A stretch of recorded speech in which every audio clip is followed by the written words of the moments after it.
I want to say, a quarter to 5 in the morning. I was up and I figured I would go ahead.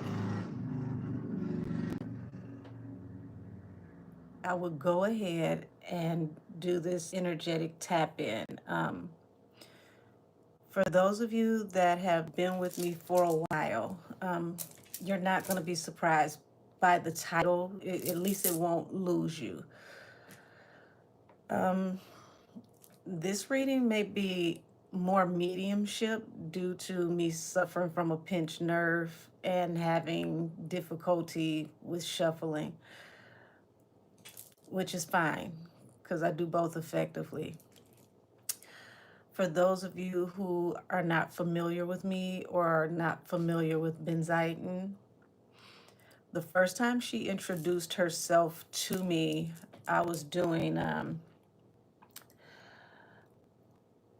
I was doing a reading on Megan when she did the Boa song. So if you go back to that reading where I read the energy from the Boa song, matter of fact, hold on.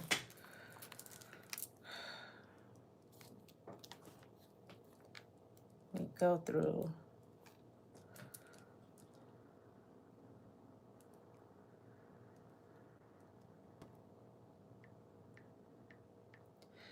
By the time this is up, the links will be down in the bottom.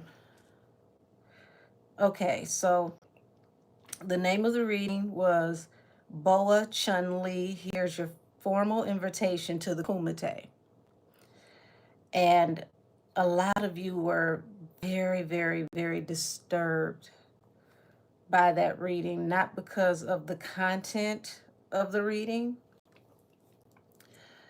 but because of the candles hissing. The candles were hissing like a serpent. And I didn't know how loud it was in the camera until I heard it after it uploaded. I had a lot of emails, a lot of DMs. People were really, really scared. They were nervous. I went into prayer after that reading. I knew I was safe, but I didn't communicate with the spirit until I talked to God. I wanted to make sure that this was a benevolent energy and not a trickster spirit. So I went into prayer and I talked to God. I talked to my angels. I asked for them to reveal who this was that was communicating with me, but not to let whoever this is talk to me. I want to know who it is, and I want to know if they say it's safe for me to communicate. At that point, that's when they let me know who it was, and it was Benzaiten. Now, I had never heard of Benzaiten. I had no idea who she was. Now, I had seen her, well, the image of her that Hollywood wanted us to see when I was a young, small girl. But interesting enough, I wouldn't know until almost, 35, 40 years later, who it was that I was looking at. If you've ever seen The Golden Child, the Eddie Murphy movie, that movie where they go to see the librarian and they have that divider and there's the snake lady behind the divider. That was the energy of Benzaiten. She's known to either be half woman and half snake or half woman and half dragon. She is a water deity and she is a benevolent spirit of the seven lucky gods. She can be found in, I want to say, the Hindu religion and the Saraswati. So when she showed me who she was, she showed me she was over Japan, China, and parts of like India. And she very, very, very, very interesting spirit because she's very, very. Let me cut my ringer off because I don't want any more alerts to pop in. She's very, very ladylike. She doesn't like crude language. So she made sure that, when she came forward to communicate with me after, we had been formally introduced, that if I was to give her messages, that I had to clean up my language. So the second time that she came to me, I was doing a live and I was in the basement, and there was not supposed to be any storms whatsoever. It's supposed to be clear weather all week. I believe it's like the week of 4th of July, something like that. And my neighbors were setting off everything they possibly could set off. And when she came in, the biggest thunderstorm just came out of nowhere, thunder and lightning. And it was lighting up all of my basement windows. And everybody who was watching that live talked about how they can see orbs around me while she was talking to me. Now, normally when I do readings, if it's not like allegedly Wednesdays or membership, I don't show my face. Y'all see my hands. But I felt like it was necessary because this is going to take more mediumship, because my shoulder is still really tender.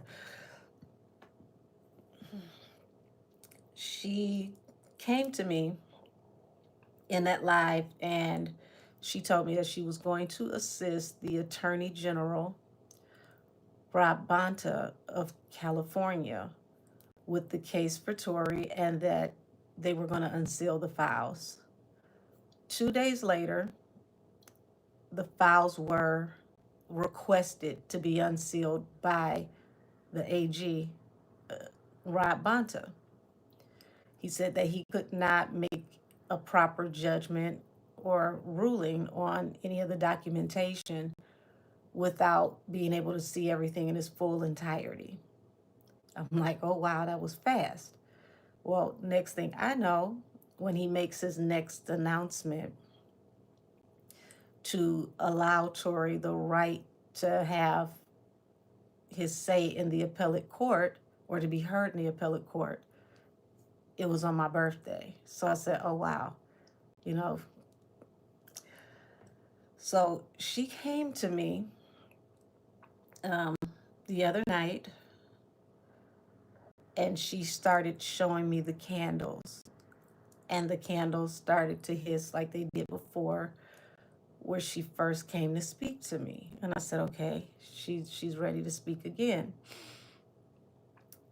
Within a few minutes of me getting up, because I was in a lot of pain due to my shoulder and this whole side, it started to rain extremely hard. I mean, to the point to where it sounded like rocks were being thrown at my window. I said, okay, she's definitely got something to say, because anytime she's angry or she comes to set the record straight, she always brings rain. She only came to me once with the hissing candles. So she's explained to me that she's very upset. Yeah, pardon me. I'm trying to get the deck that I need. She's very upset about what happened to Tory.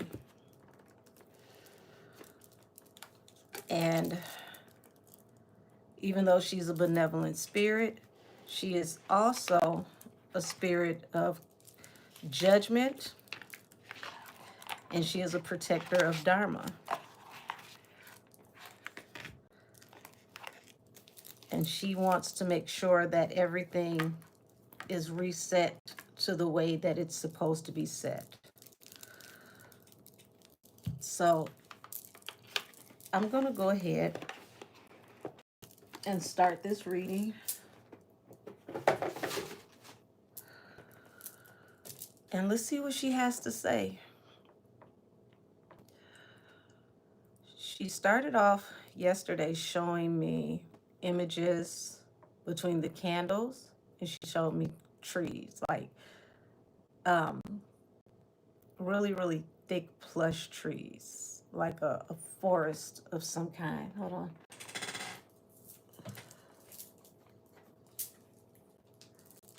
I want to turn this light down a little bit.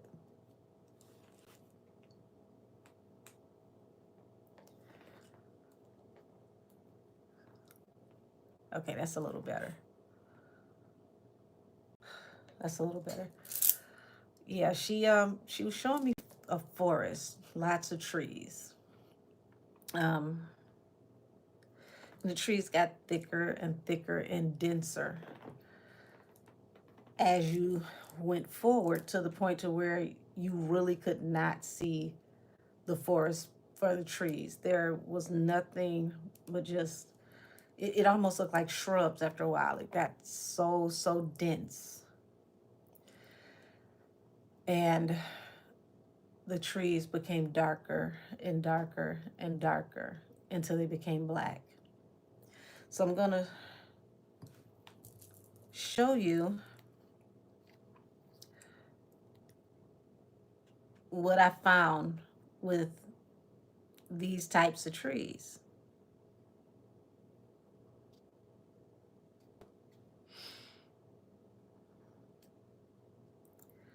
Alrighty, so when I put this description in Google, it says, and I'm going to show y'all the phone so you can see exactly what I'm talking about. It says, forest in Japan known for, we'll say, unaliving.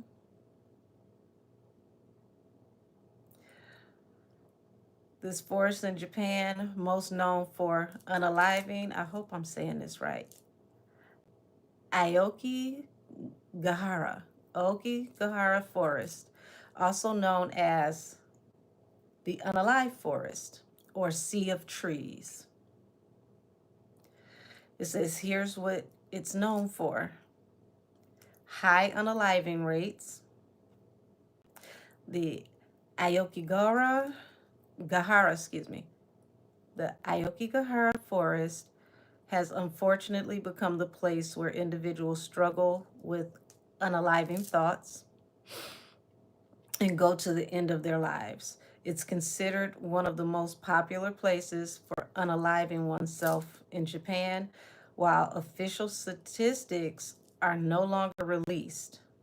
It's estimated that dozens of, yeah, I gotta make up a word because you know how YouTube does. Dozens of unalivements occur in the forest annually.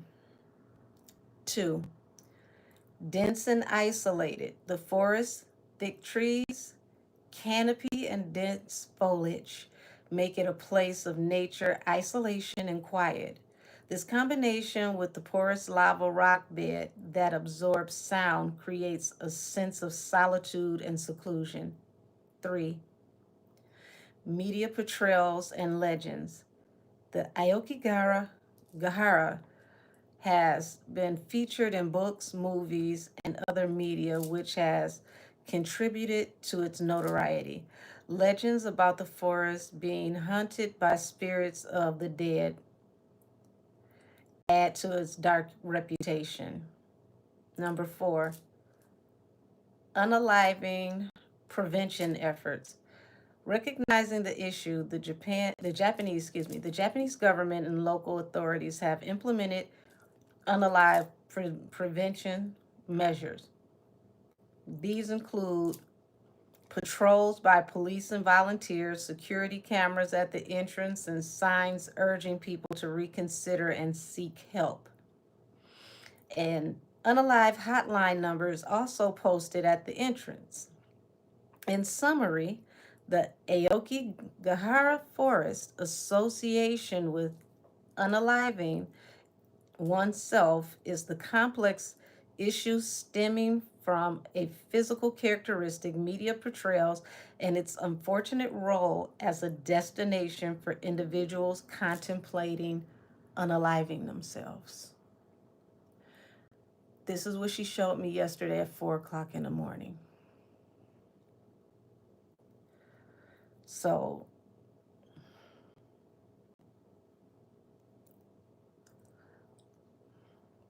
let me see. And this is in the AI overview from Google. Hold on. Let's see. Hopefully the camera can focus. There we go.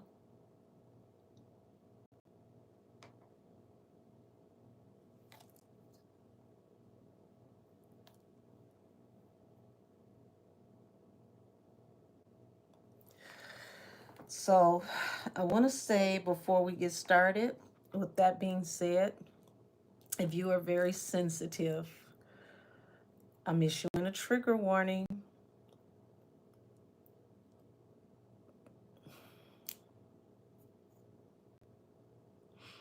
You see the title and you got the initial channel. So with that being said, I'm going to go ahead and anoint my hands.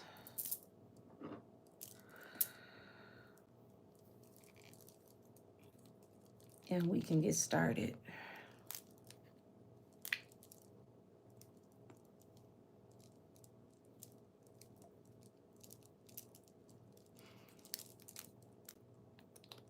Angels, ancestors, and spirit guides are the highest heavenly order that function in love, light, integrity, and truth. Put a hedge of protection over me and everyone who sees this video or are within the sound of my voice. Protect us all from all hurt, harm, and danger, seen and unseen. Block out all maleficent spirits, trickster spirits, and monitoring spirits from this spiritual reading. Let the messages come only from the benevolent and the highest of the Elohim that function in love, light, integrity, and truth. Alrighty. Let your will be done, Heavenly Father, on earth as it is in heaven, so mote it be. Okay. Let me turn this light down a little bit. So, which I don't see on camera, is that I do have candles here because she likes to talk to me through candles. So, I don't know how. Let's see.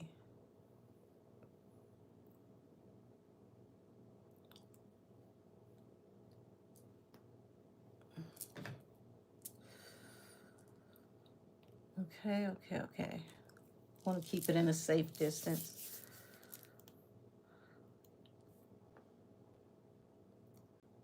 Alrighty. I'm ready whenever you are, Benzaiten. Thank you for contacting me and reaching out to me.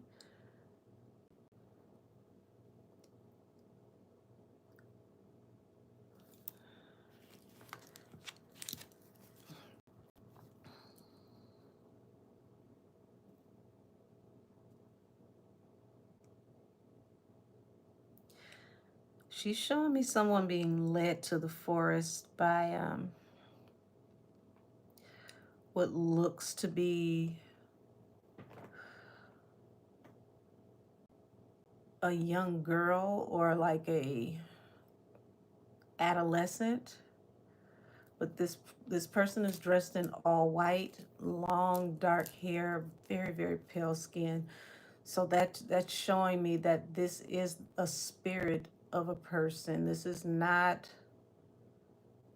an actual person. This is an apparition leading someone into the forest. She's not showing me who yet. But this spirit is standing at the front of the trees, beckoning for the person to follow them.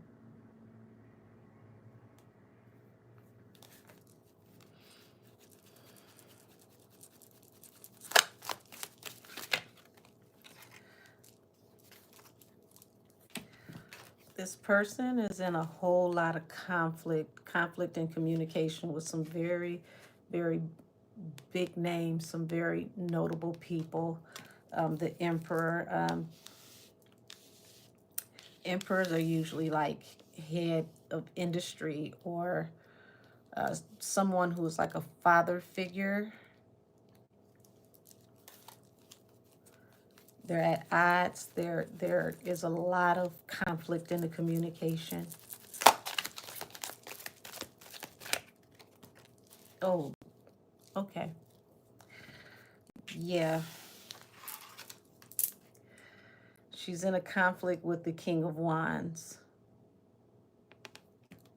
Fire sign energy.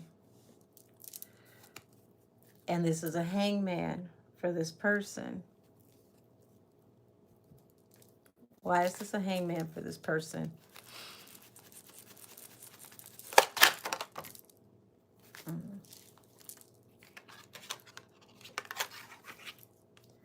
King of Wands cut you off. You're on your own.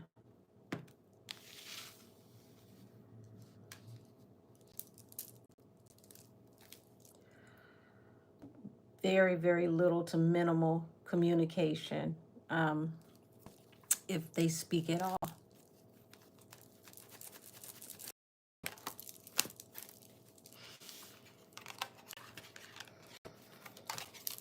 Ace of Swords, this is the truth.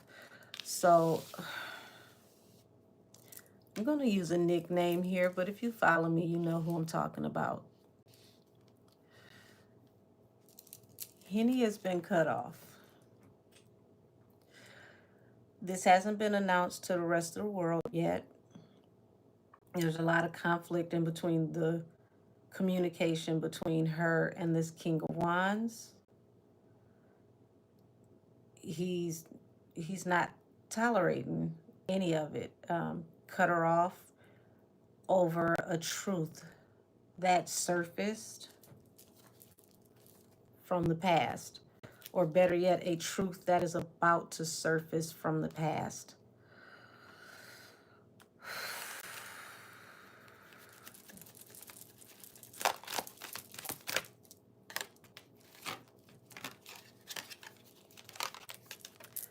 Queen of Coins represents a very abundant woman. A woman who could be anywhere from, 30s to 50s, middle age. Earth sign woman, abundant energy, or known to have abundance. Okay? And it's also showing that this person, you received a lot because of this person. A lot was handed to you or allotted to you due to the connection between you and this earth sign. So now we have the King of Wands, fire sign man, and the Queen of Coins, earth sign woman. And they put a lot into you, Six of Pentacles. But Six of Pentacles is giving without receiving anything in return. It's giving to the unfortunate, the beggar. So that means there's no return on the investment. Six of Swords. Yeah, it's like they're both in agreement. They have decided to cut ties and move forward because they see you as toxic. Once again, here's the Emperor. So there's issues with her and the infrastructure in which she works in for sure.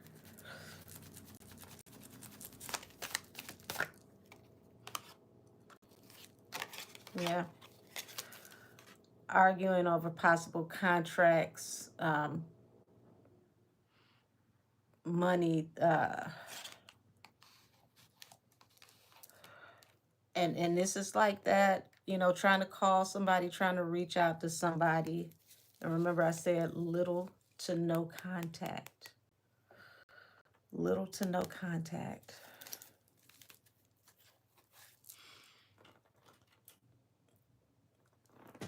Ooh.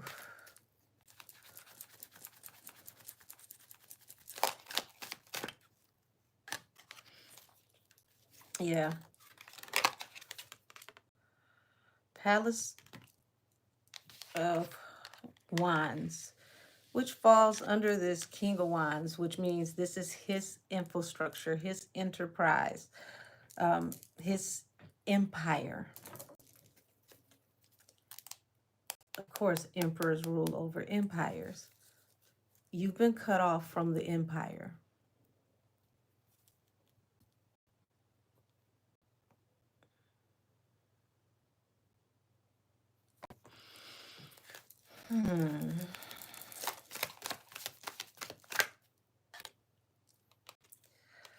Lord have mercy. This hasn't been announced to the public, and I want y'all to pay attention because the moon card represents what hasn't been seen. But look behind these two wolves. What is that? Isn't that a forest? Aren't they standing in front of trees?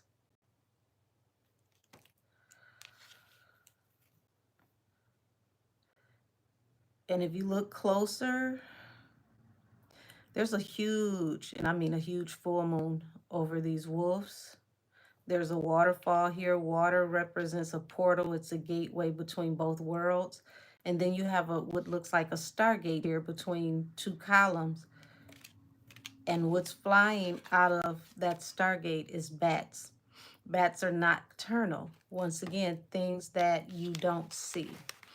And bats don't need to see. They have almost like a supernatural hearing and the ability to sense and feel things in the dark.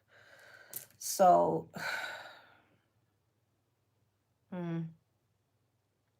the two wolves definitely cut you off in secret. Like I said, it hasn't been announced to the public yet. Very, very, very minimal communication, if any. This is also the card of being sorry.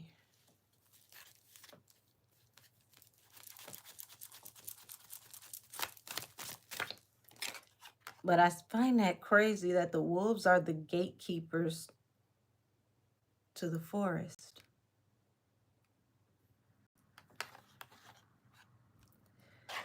So you got the Temperance card here. Got to cover up her little boobies. And it's like the truth is you're trying to find balance through a new beginning, trying to juggle and find your way.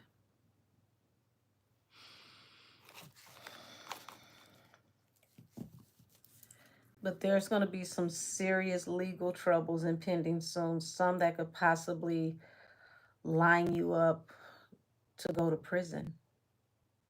Because this isn't just jail, this is the big house.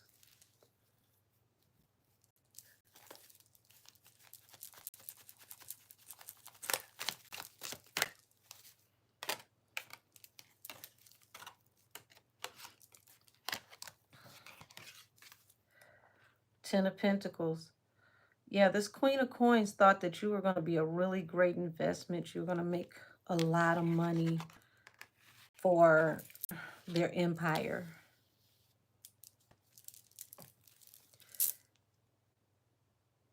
But looks like you did nothing but bring heartbreak, regret, shame, humiliation, and public scrutiny. Five of Cups, the bottom of the deck.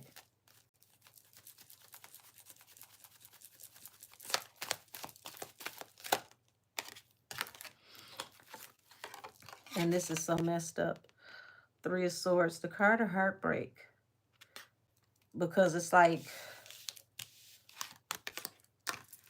I don't think she knew anything until it was too late. Or she may just now be understanding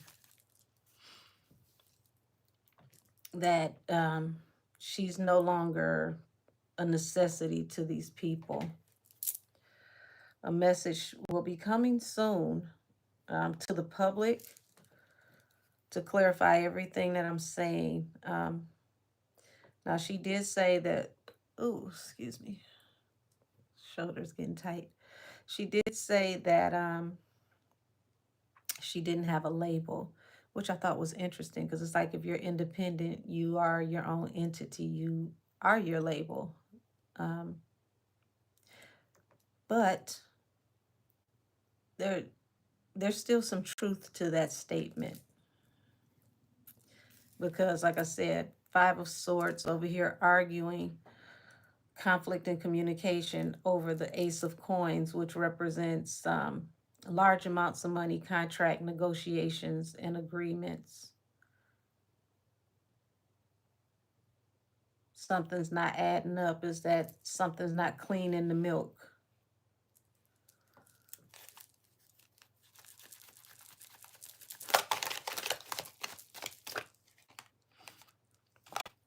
Yeah, and here it is. Henny's trying to consider her options, what it is that she can do.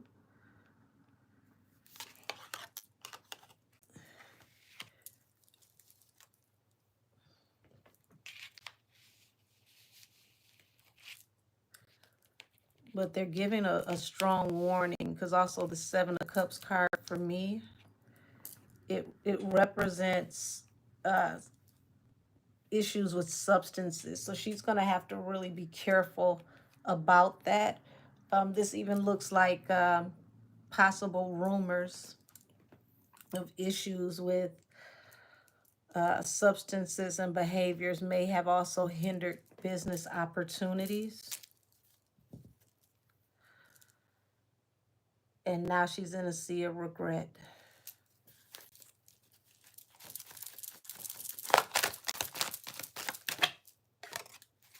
Yeah. So remember when I talked about that prison card? Well, look at who is facing possible jail time. That Emperor, the King of Wands. And this is the big house for sure. This is problems with like feds, Homeland Security, possibly up to Interpol.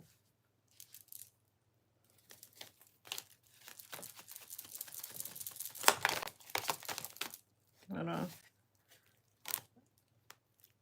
Okay. I'm going to acknowledge this because it was a jumper, but it didn't come out. We're going to do this again. And whatever the message is, if it's meant to come out, it will.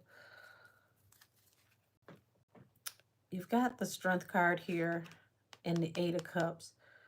Eight of Cups is walking away from a situation. See this Moon in secret. She didn't even know they walked away from her over a situation that possibly had to do with a Leo, or it could come out by Leo season that they no longer have an affiliation.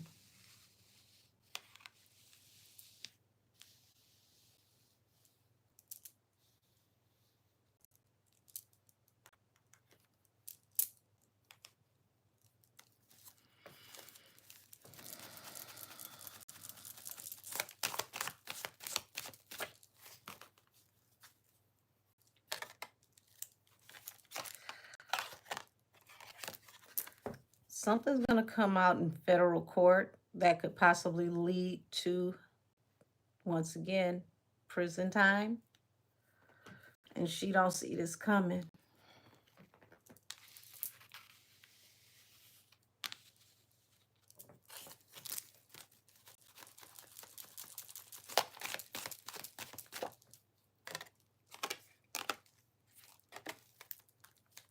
So the Queen of Coins is saying, you know, my intuition tells me to walk away from you, or I should have walked away from you.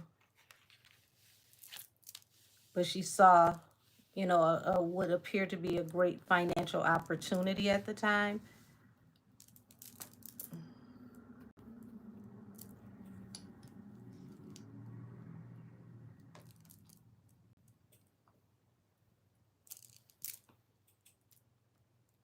You know, y'all, let me adjust this candle. There we go.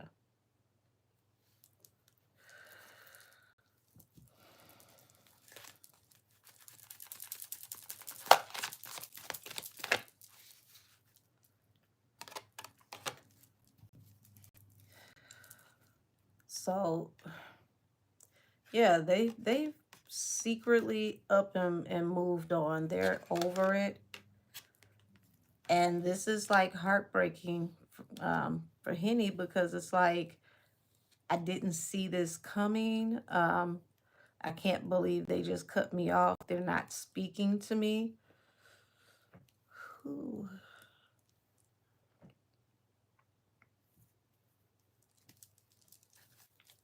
I mean, I'm so serious. Like, she really did not see this situation coming. I'm gonna need these. I'm gonna pull these down now.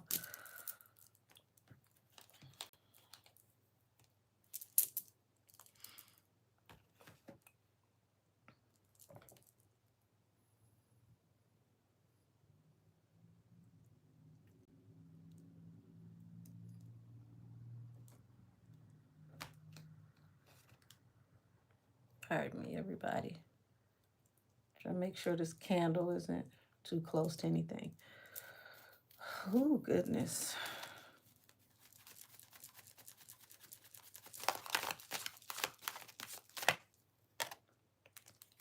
Yeah.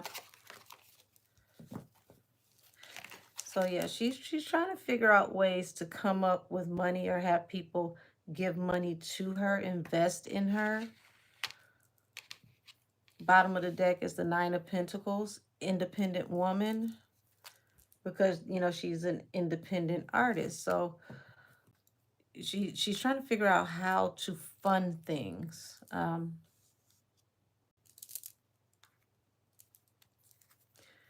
Maybe even requested for them to invest in her, to give her money. But I see there's a really, really stiff strong arm on any more favors.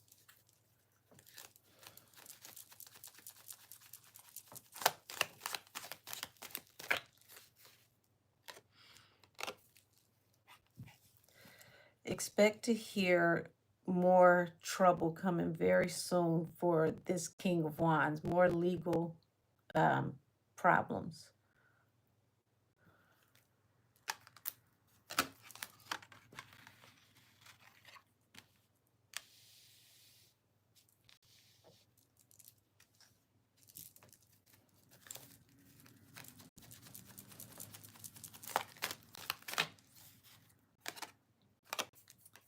Yeah. Also, there's going to be more scandals coming out attached to a King of Cups, a water sign. And it's like these two wolves are cutting off everybody that may have any association whatsoever to this type of energy, because they want to disassociate from all ties that could tie them to this King of Cups. And she has some kind of tie to this King of Cups that they don't want to be a part of.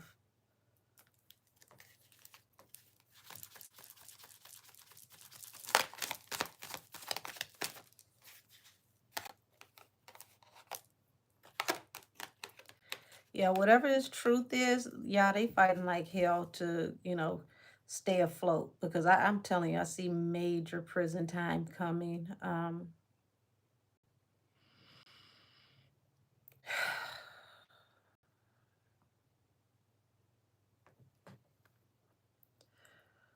Very, very heavy unrequited offer for the family. Four of Cups, the unrequited offer. Ten of Cups, the family.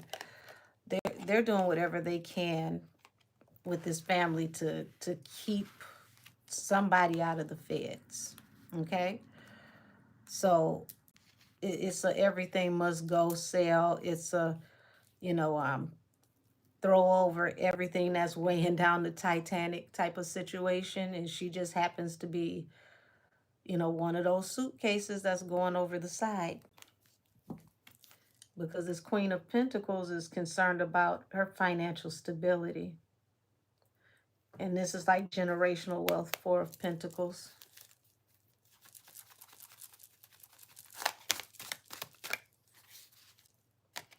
Yeah, the work card, the wounded warrior, 9 of Wands, 8 of Pentacles, the work card.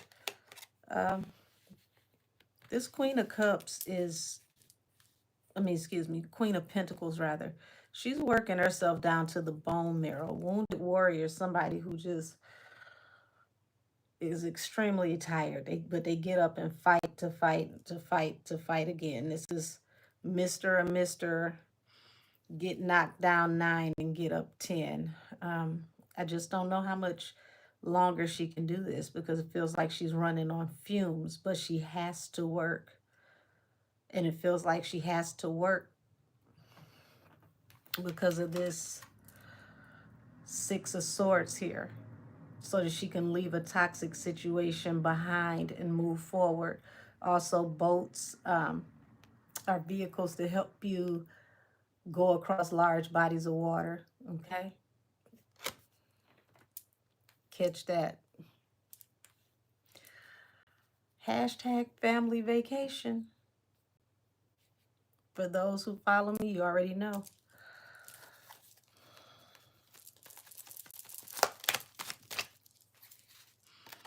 Yeah, the Hermit and the 8 of Wands. Oh, yeah, this was instantaneous, y'all. This was instantaneous. It happened so fast. And now here she is in the dark night of the soul, the Hermit, by herself. And whatever she does, she has to figure out how to come up with this money and do whatever she has to do on her own. There is no more help from the infrastructure.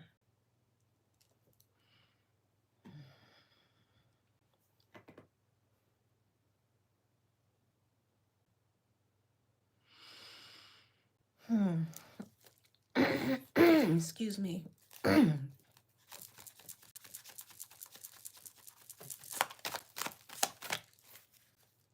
Yeah. All this King of Wands is thinking about is opportunities abroad. Remember, I just told you about the ships. Ships take you abroad, you know, traveling across the pond. Okay.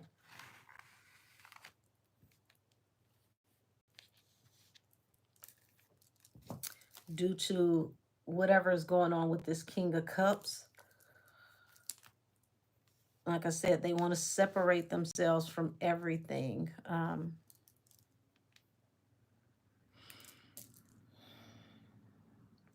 This feels like people who are literally moving in the middle of the night.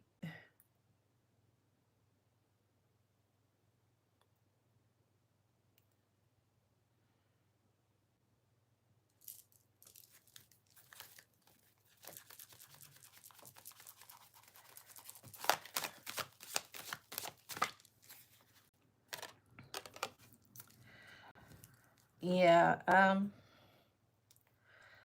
Any associations from here on out, Knight of Wands, going to be very, very in and out. I don't see much sticking from this point when it comes to collaborations and work. 4 of Swords at the bottom of the deck. She's about to go into a very, very deep freeze with her career. It's a cooling period.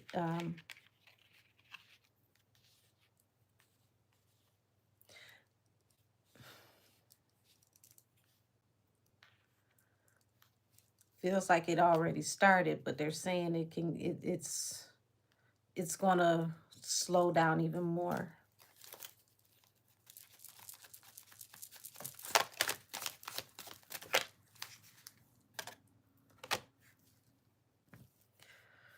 She feels betrayed. She feels like this family is being very sneaky towards her. Because like out of nowhere, they just move like a unit. It's like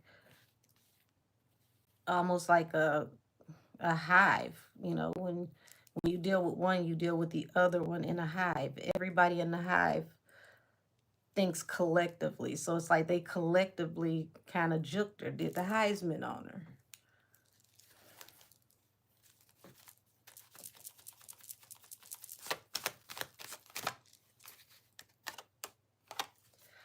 Now this Queen of Coins is going to face a few more hangman situations, complications rather, when it comes to work.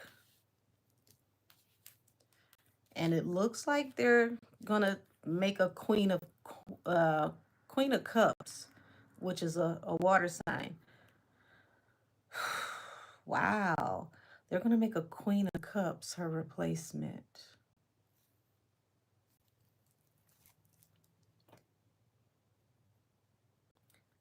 Knight of Coins. Slowest moving knight in the deck. The last knight that you want to see when it comes to work and income. It, whatever they make off this tour is going to feel like pulling teeth.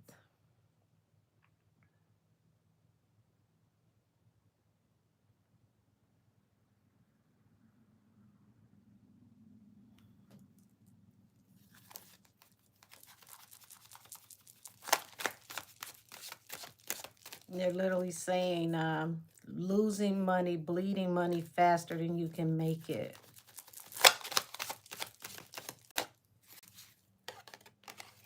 And cover up her little tarot boobs. All right, so we've got the star here. So she has hopes of moving forward. Also, the star represents Aquarius. But there's a lot that she doesn't know, a lot she doesn't see coming. It's like at this point, they're leaving her out of the loop on a lot of things.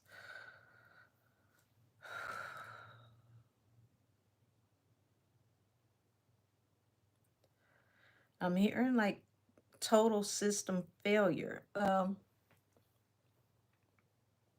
By the time she realized that it was actually a problem, it was already too late.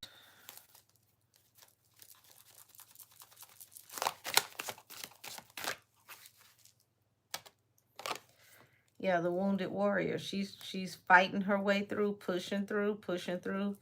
But it's like she's sorry that she got into this situation, because it's like everything is unraveling so fast. I promise you, she didn't see this coming.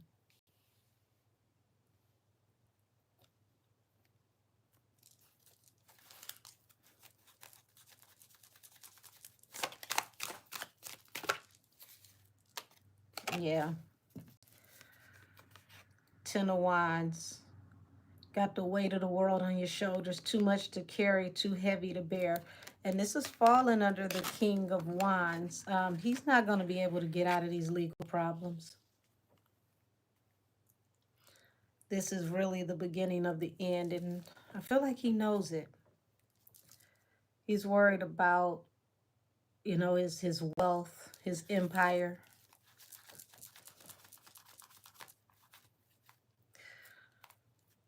The angels are saying a fool and their money will soon be departed. So it won't be too much longer. Yeah. Things from the past attached to businesses and new businesses are definitely going to bite him in the you-know-where. I'm trying not to cuss y'all because Benzaiten doesn't really like, harsh language. But she's saying that business ventures from the past are now gonna all be combed over, not just one here and there. Expect more messages about possible security or securities fraud. I told y'all last year about shell companies and laundromats. Okay.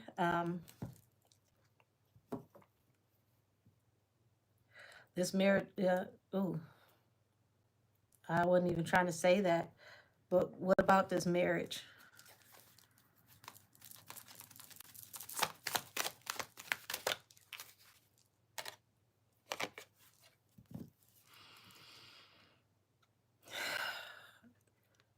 You got the high priestess, and then you got the lovers here. Choices made, things that are going to affect them that could actually be exposed starting in June, which is like Gemini season. in the end of, yeah, was it end of May going into June? I think June is more prominent.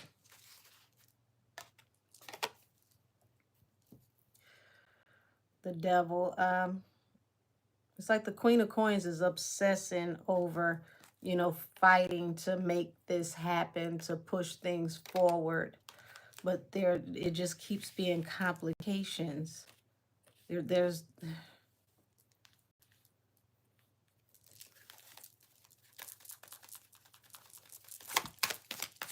things with work, complications. Um, King of Coins and the Four of Coins. For me, that represents not just the husband or the father. That represents like financial institutions as well, and financial stability.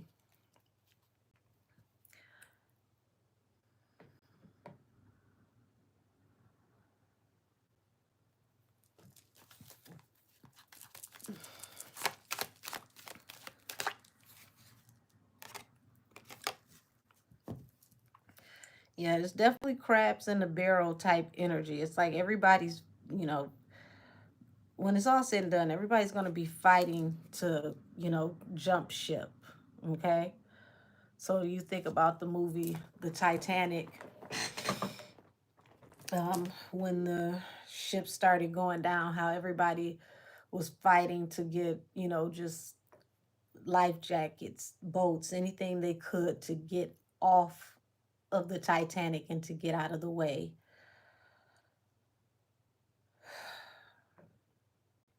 It's like this has already started.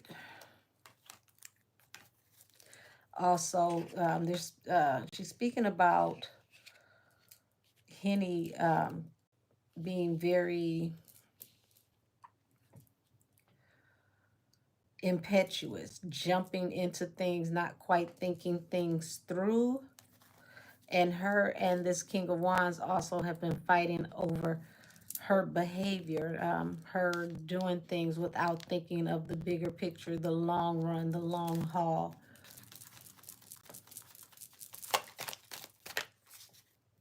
Yeah. Emperor had to make a decision, and my spirit guides are saying the Emperor has no clothes. Hold on. Let me. It's been a long time since I referenced. Well, I read that. So let me see.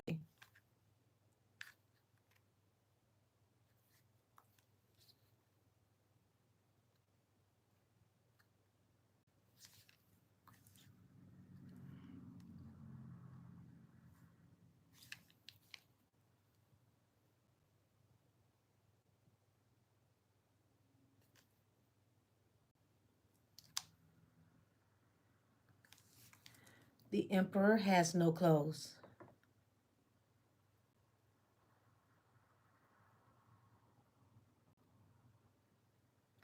Okay, let me see something.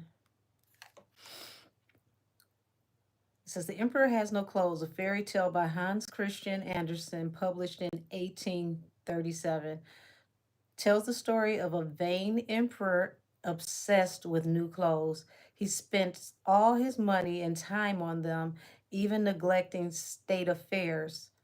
Two con artists posing as weavers trick the emperor by claiming they can weave a fabric invisible to those unfit um, for their jobs. The emperor, enthralled, pays them a fortune to make clothes. Hmm.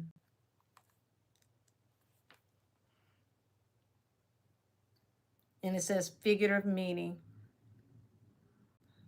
A situation where an obvious truth is being ignored or denied by a large group of people, often because they are afraid to speak out or criticize someone powerful or widely accepted. Let's see what the moral of this means. It's important to trust your own instinct and speak truth even when it's difficult or uncomfortable. So, what it feels like Wow, that's an interesting, powerful reference. What it feels like is this King of Wands has made some really messed up choices, being, very, very vain, being very arrogant. And these choices in business not only have not paid off, but they are the reason why um, he is going to end up losing everything. Because in that story, the emperor has no clothes. The emperor bought into a con, invested large amounts of money into this con, and then ended up spending all this money and had no clothes. So he spent money and had nothing to show for it. Um, Remember, I said they invested a lot into her with nothing to show for it. And it's like the the success of her career would have been the proverbial close. So now it's literally like, we have to cut you off because it's costing us too much. And right now we really don't have it to give.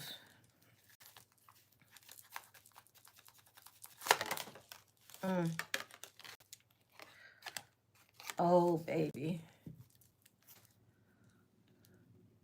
The sun in the tower. Once again, this falls under the Six of Cups. Expect more information from the past to be announced very, very soon, and it's going to be a major damaging tower. Next row starts off with the Ace of Swords. So it is the truth, and it's going to bring balance through a new beginning. Um,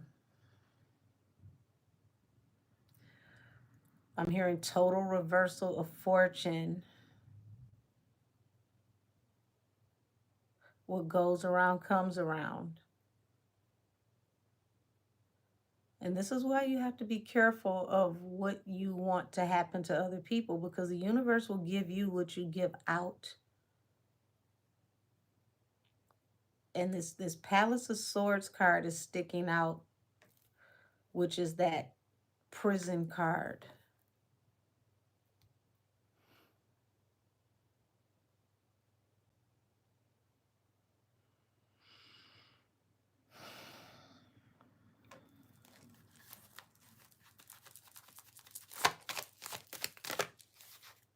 Yep. And here it is. Like I said, there's a major cold front coming in her career where things are literally going to slow down to a crawl, and she gonna have to fight and fight and fight to, I don't want to say be shelved, because it's like her being her own private entity, being that she is listed as an independent artist. That just looks like, fighting for people to give her assistance, and to no avail. Remember, the emperor has no clothes, has spent a lot of money on things that didn't pay off, and now they just don't have it to give. So I said in the past that um, things will start, coming into fruition, to where when her back is against the wall, when she needs them the most, especially legally, there will be no help because they don't have it to give. And this is that right here. Ooh.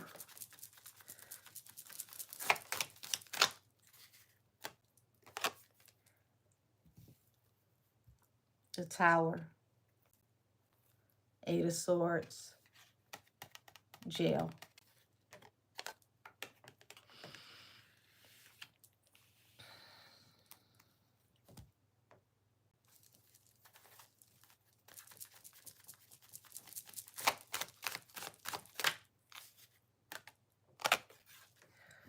Yeah. See, this Queen of Pentacles, she's fighting as hard as she can to maintain this opulent lifestyle. Look at that palace. Everything that was built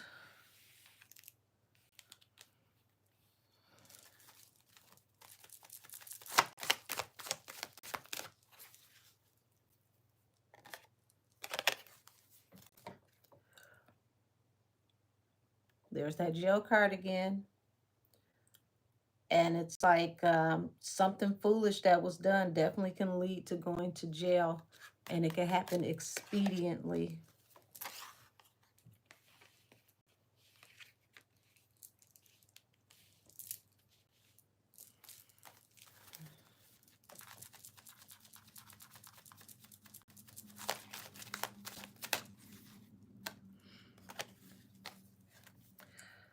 Baby, this King of Wands is trying to make $1 out of 15 cents. Now, funny enough, this Palace of Coins actually belongs to the Queen of Coins, but the Palace of Coins is falling under this arrogant emperor, this King of Wands. It's like he's claiming everything for his own, but he's taking risk and gamble that could cut them off from everything. So, you know, his arrogance can make the both of them lose everything that they got. And because of his decisions, his behavior, things that he's done in the past, it can get the both of them cut off from grace. Well, definitely looks like that's what's going to happen.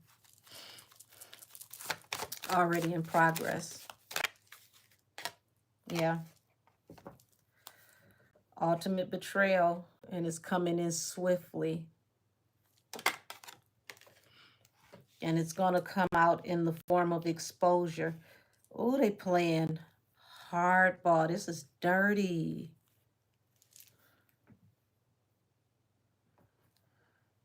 It looks like they're going to allow the truth to be leaked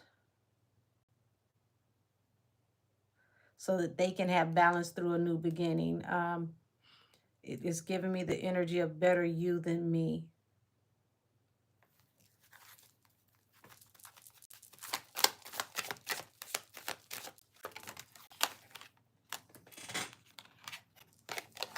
And see, she's really working hard, trying to manifest relationships and opportunities. The Magician to the Knight of Cups, but nothing is coming in.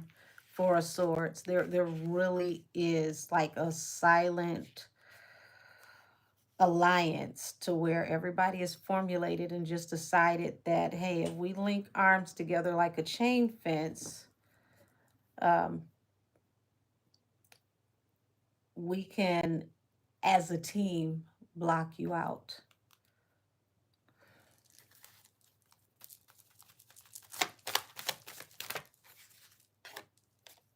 The Lovers and the family tree.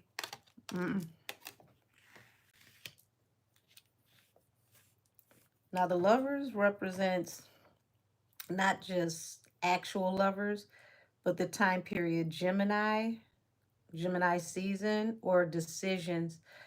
There's a major decision that's going to blow up in these two's faces, the King of Wands and the Queen of Coins, and it's going to affect their whole family tree.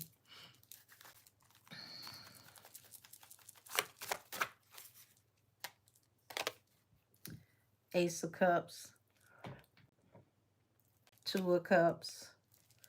So it's like they're trying to fight for everything that they love, everything that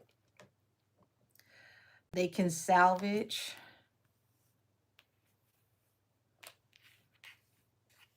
But this is definitely that robbing Peter to pay Paul energy. And I've been seeing this, I want to say, for the last 6 months. But now it's obvious. It's evident. Because it's out in the open now. And it's definitely more so going to be in the open. More information is going to come out about financial woes.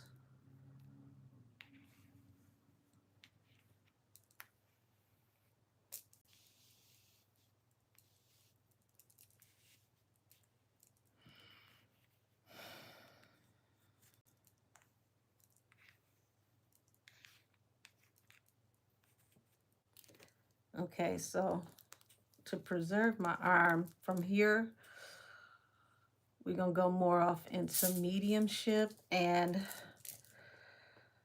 we're going to do some oracle cards. I found a deck in my basement. I've had this deck, I want to say like maybe 2, almost 3 years, and I've never used it. And it's hard to find this deck, but when I tell you this deck speaks loud, I mean, my goodness. Very, very intuitive oracle deck.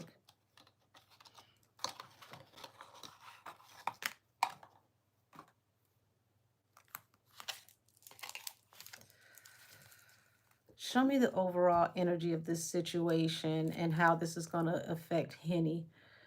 Benzaiten, please be very, very, very descriptive on what you mean by your revenge, please and thank you.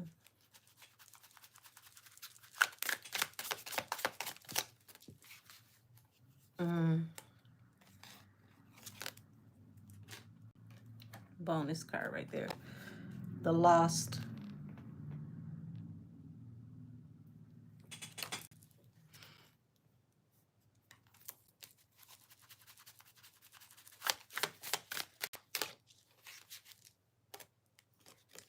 Power. So she's saying they're going to lose total power. And I want you to pay attention.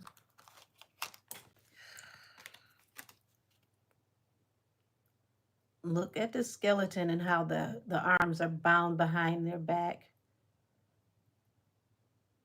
And it's like being bound even by a spirit even.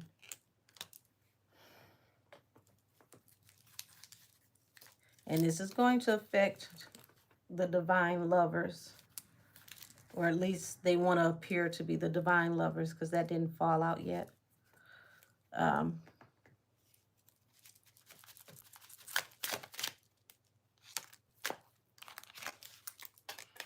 The Siren.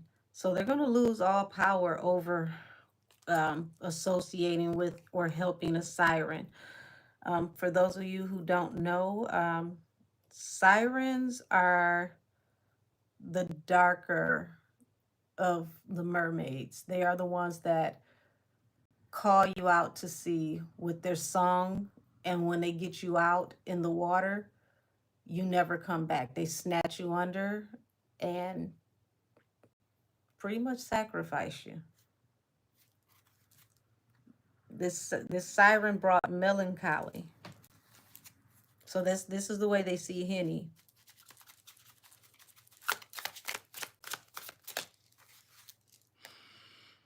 Oh God.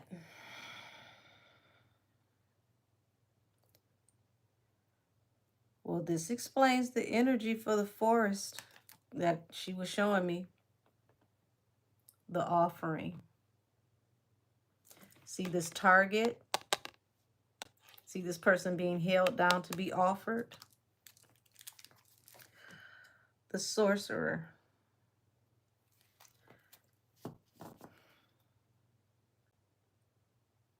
This feels like, and I gotta say allegedly, before I go any further, all things said in this reading are for entertainment purposes only. Everything is alleged. It's in my description, but I felt like I need to say this out loud. This feels like they could be preparing for a spiritual offering, possibly a sacrifice, okay? A spiritual hit.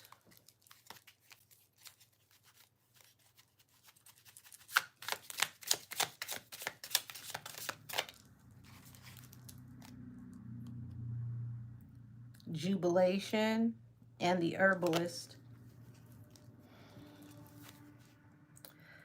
Now, jubilation doesn't just mean celebrating. It also represents the time of Jubilee. The time of Jubilee also represents a very, very powerful time for those who work in the occult, especially those on the left hand, where they give sacrifices within the time of jubilation or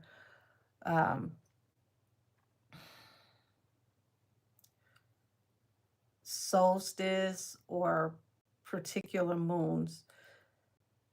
Something's going to happen by the solstice.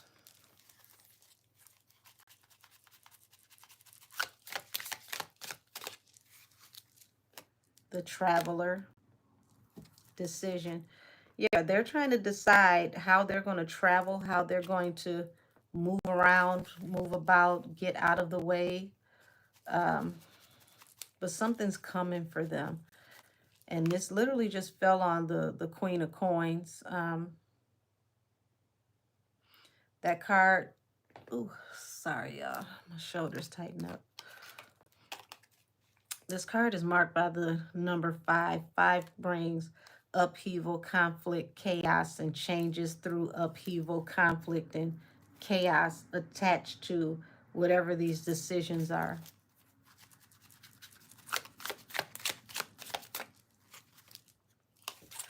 Yeah, they took a gamble. The herbalist, that gives me conjuring. They took a gamble conjuring something.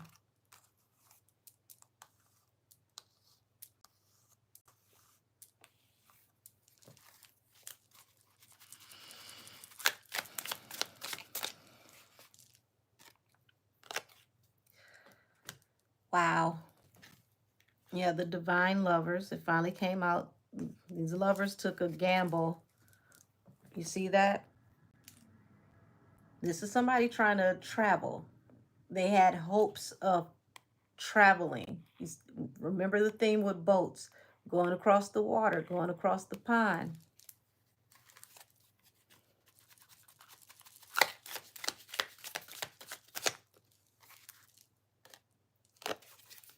Ugh.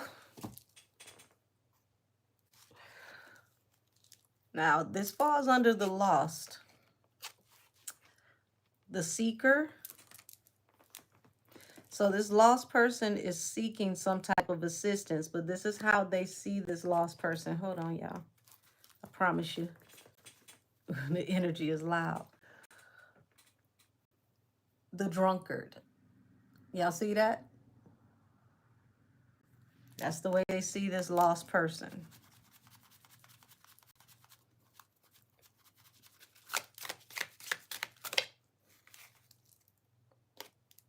Communion.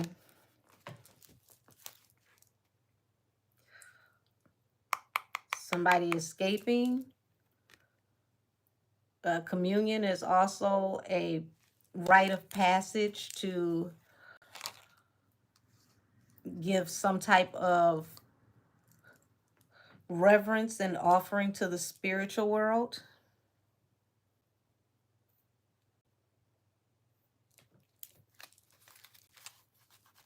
And it feels like they're doing this to maintain influence and power.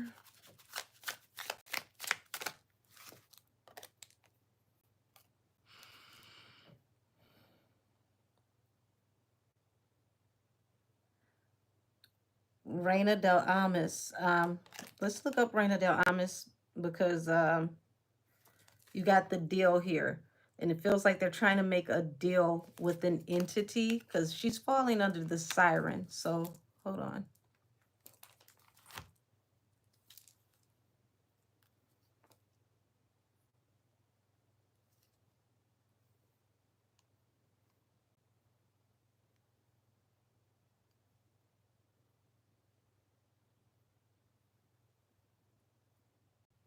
If I'm not mistaken, this may be Latin.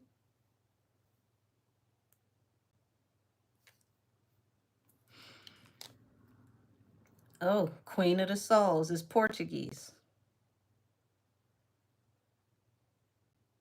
It says, in the context of Afro-Brazilian religions like Umbanda and Candomblé, it refers to a female spirit figure who embodies love, passion, and sometimes a more rebellious or mischievous energy. She often associates with love spells, relationships, and even more powerful manifestations of desires.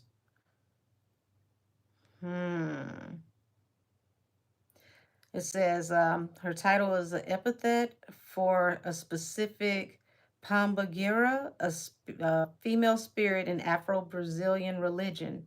Pombagiras are known for their beauty, sensuality, and connection to earthy or earthly planes, particularly in matters of love and relationships. Like Pombagiras,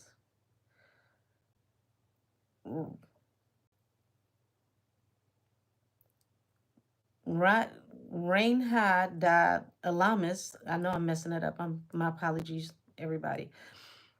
It says she is a female entity believed to have magical and spiritual powers. She often evokes she's often evoked for the matters of the heart, love, relationships, or even overcoming obstacles in love. Um, Varied manifestations can manifest in different ways, with some representations emphasizing her beauty, sexuality, and desire, while others highlight her more powerful and commanding nature. Not just a queen, while the term Reina means queen, suggests authority and power. Reina del Alamas is not necessarily portrayed as a ruler in traditional sense.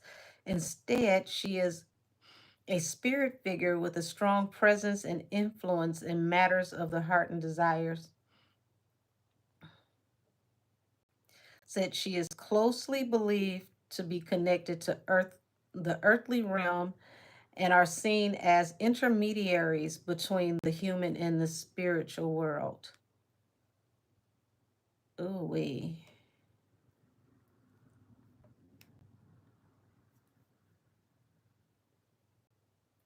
So being that she fell under the siren,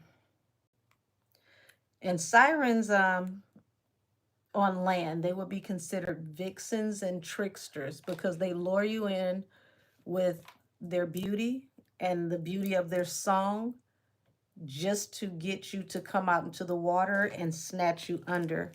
Okay, the next card is offering. Bottom of the deck is deal. So someone wants to make an offering. They want to give a offering to make a deal with an entity to help them maintain power, affluence, status, and also to possibly help them keep a glamour over people.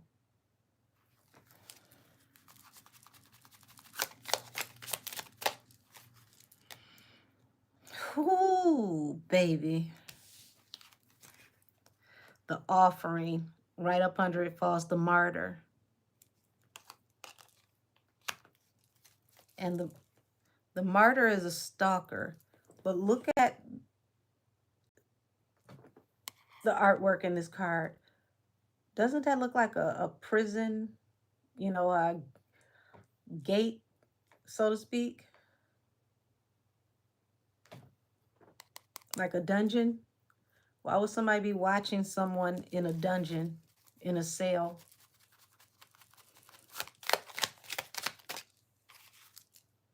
The familiars, jubilation, the familiars.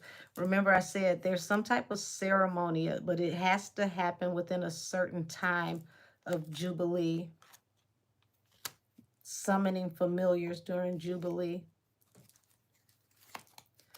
And whatever this is may want or need a heart physically, okay?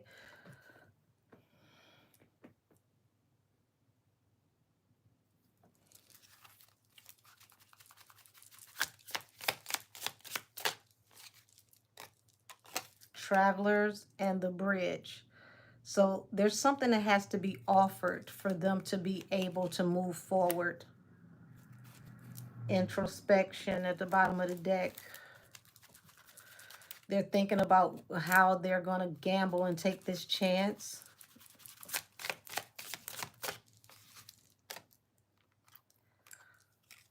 The gambler, the in-between, that's a real messed up gamble, because the in-between is like purgatory, or being out of your body but not crossed over.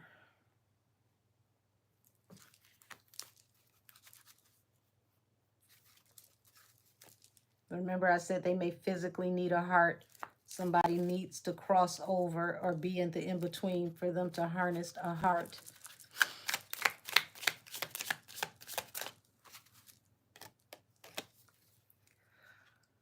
Yeah, these divine lovers, they are evoking a very powerful demon in hopes that they will be able to travel, to go abroad, to escape.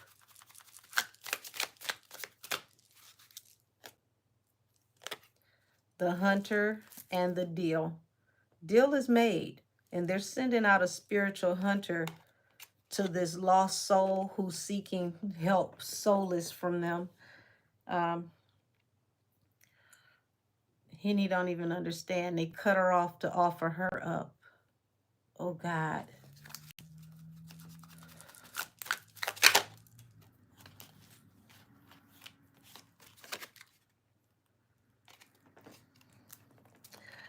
Ooh, goodness gracious.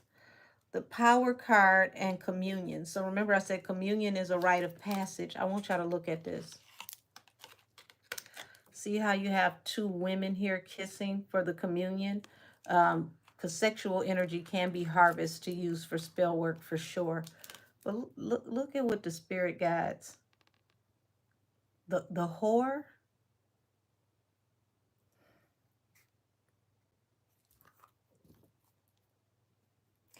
That's loud and clear. I don't think that needs any explaining.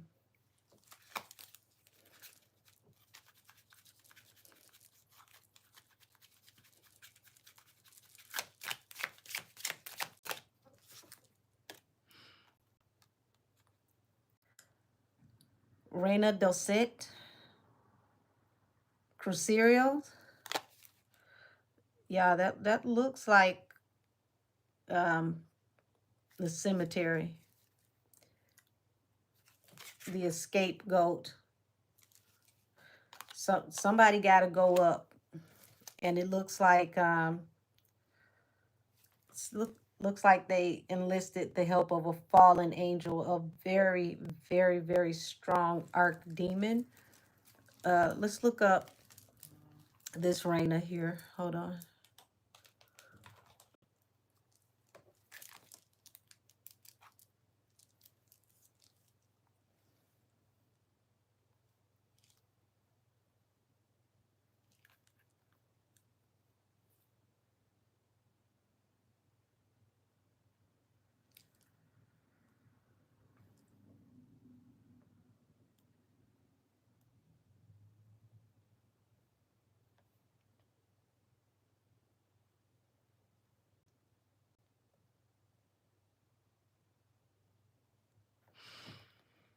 Okay, we got another queen. Reinas Dulcet translates into the Queen of Seven. In Portuguese, in context of Afro-Brazilian religions, once again, like Umbanda and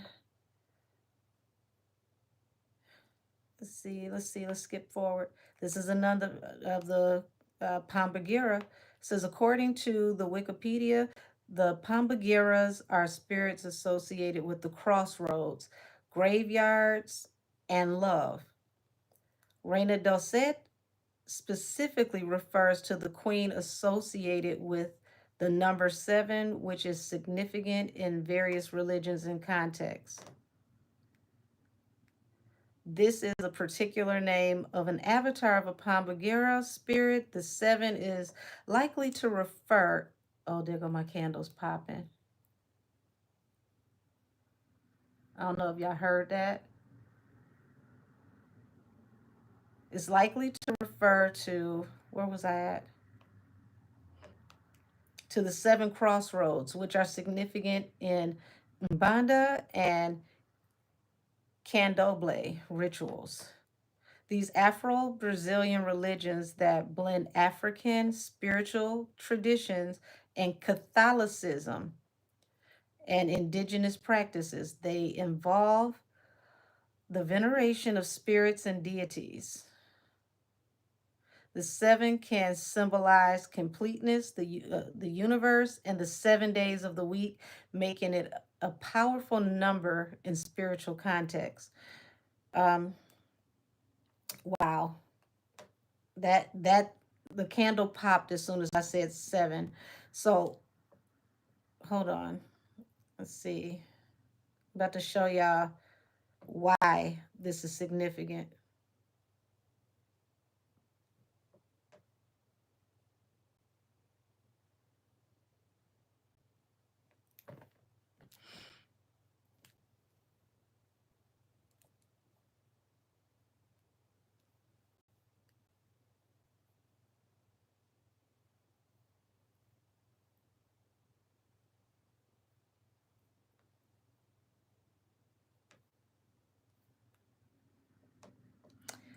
Okay, so Benzaiten is one of the seven lucky gods.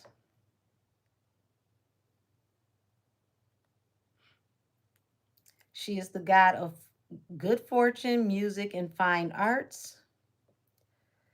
She helps with unveiling the mysteries of war, music, and culture. When she came to me to talk to me yesterday, she said she was coming for war. That's how we got the title for this reading.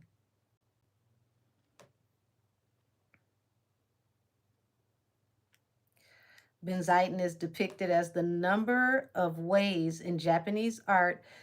Says she is often depicted holding, I hope I'm saying this right, a biwa, a traditional Japanese lute, similar to how the Saraswati is depicted with the Veena in Indian art. Though she may also be portrayed wielding a sword and a wish granting jewel. Let's see, what are her abilities? Benzaiten can create any sort of being, object, including weapons, tools, building, vehicles, etc., power, etc., by using the arts. She can create others or different superpowers in any way she feels or thinks. Ooh. Now, that's the first time I ever read that about Benzaiten. Baby, she ain't nothing to play with. I want to give you all a little background on Benzaiten for those of you who are not familiar. That's how you spell it, so you can look it up for yourself.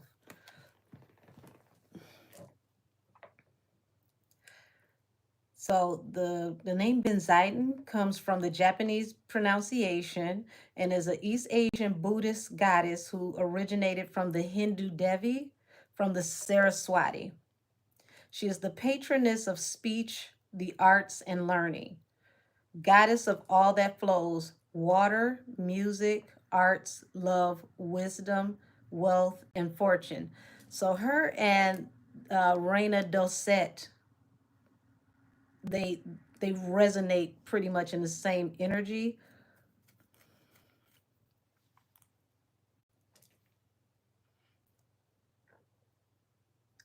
Let's see.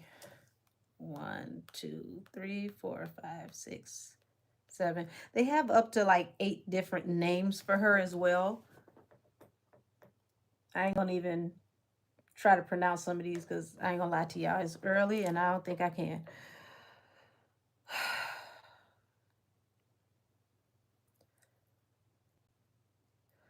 The animals that she's referenced to are the snake and the dragon. Said worship of Benzaiten arrived in Japan during the 6th through the 8th century, mainly via classical Chinese translation of the Golden Light Sutra, um, which comes out of the Sanskrit,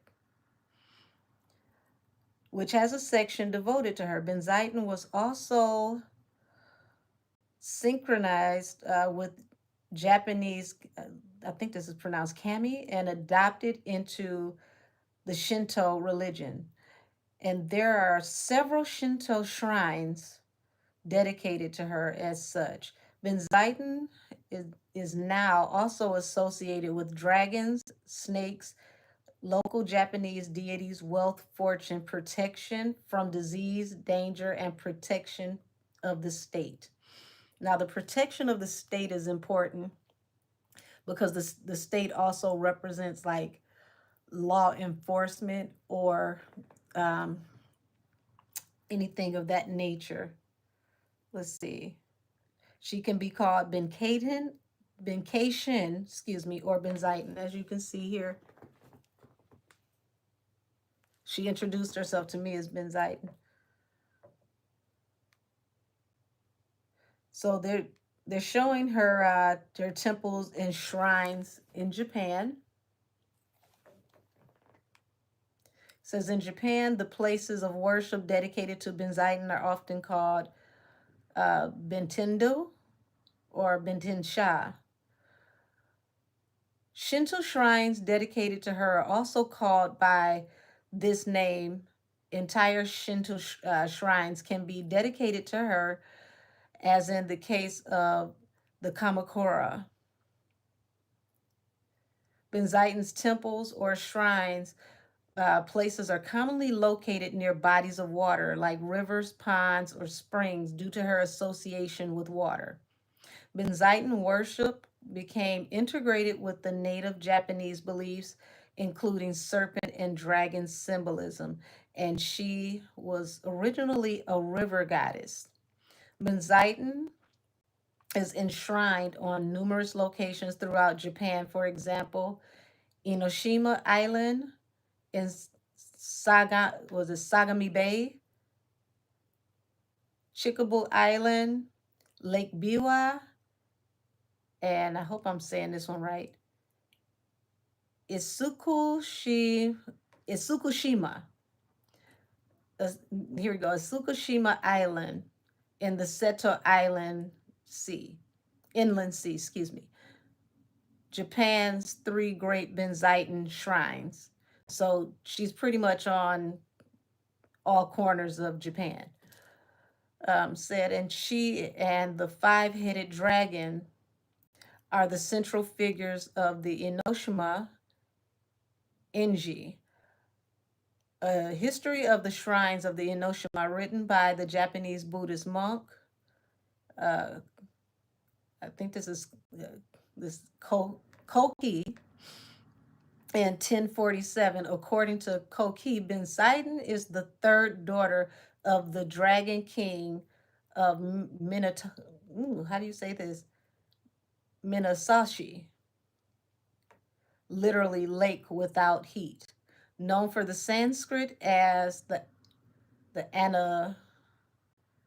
Lord, y'all, they messing me up this morning. The Anaveda Tapa, the lake lying at the center of the world, in according to the ancient Buddhist cosmology view. So she's here's the names of I want to show this. Here's the names of her different shrines and temples right here, if y'all can see this. So she has a lot of them throughout Japan. To read more, y'all, you can go to Wikipedia, and it'll help you do a little bit more research. I just wanted to give you a background of who she is, because as soon as I said 7, this candle right here to the right of me started popping. So if you've ever seen, like I said when I opened, the Golden Child, that was the image of Benzaitin at the beginning when they were going to see the librarian, and she was behind the divider. And when Eddie Murphy pulled the divider back, it was half woman up top and half snake at the bottom. That was a representation of Benzaitin. She was this like a high priestess slash librarian.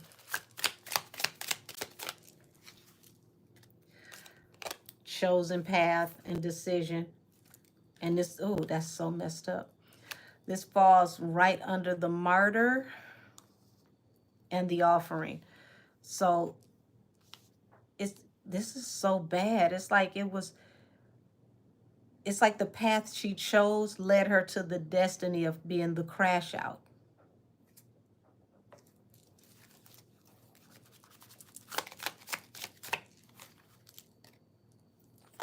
The journey and retribution. Yeah, these people are trying to escape retribution, and they're trying to take this journey to escape any legal consequences and retribution.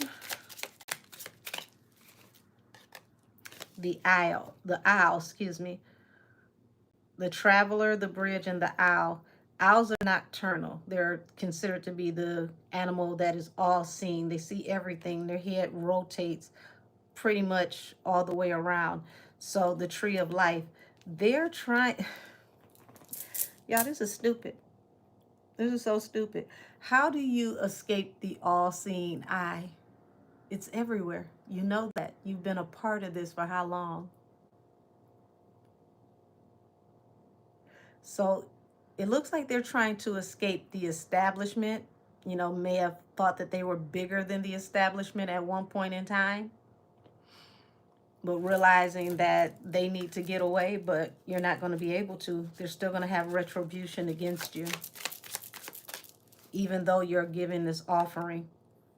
Yeah, the scapegoat, retribution. Offering somebody up to avoid retribution.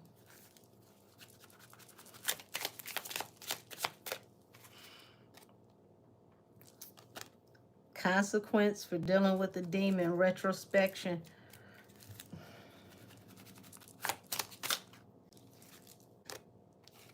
The herbalist and the righteous. So they could be seeking out different people that work in really, really high levels of what people would consider to be magic or esoteric energy to help them, you know, with this hope of escaping.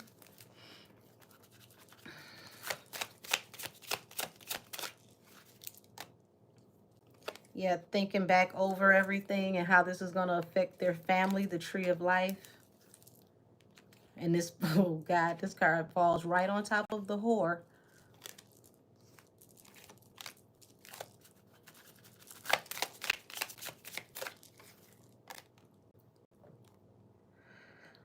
Pambagira.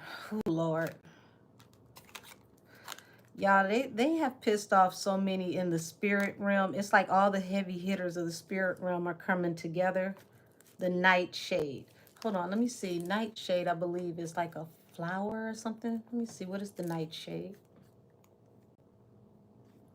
What?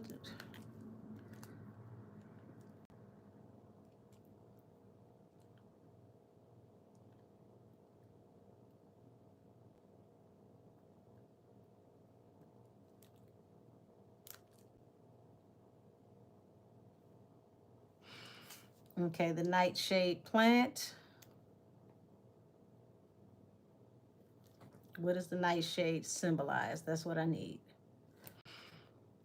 Often associated both with, ooh, danger and beauty and linked to witchcraft and the occult. Y'all, you see that?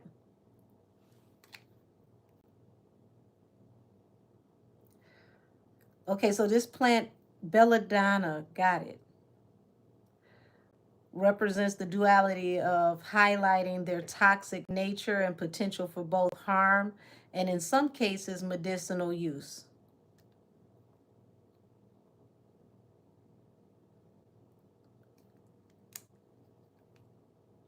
Yeah, they keep saying that this plant is associated with witchcraft.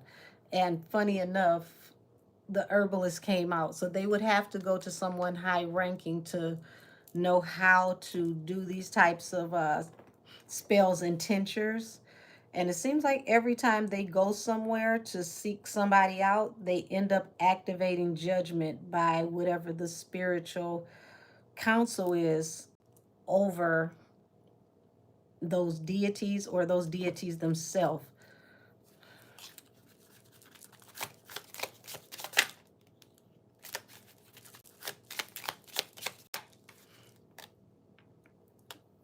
The chaste hope. Yeah, this journey is not going to be completed the way they think it is. They're getting cut off at all ends, all sides. Yeah, because of the innocent. Oh, the dead. Y'all spilled innocent blood. And this is what's activating this judgment across all these spiritual communities, all of these different deities. You touch the innocent, you touch the anointed. There's someone that they spilled blood over that was innocent, and it activated spiritual judgment across the board in all realms.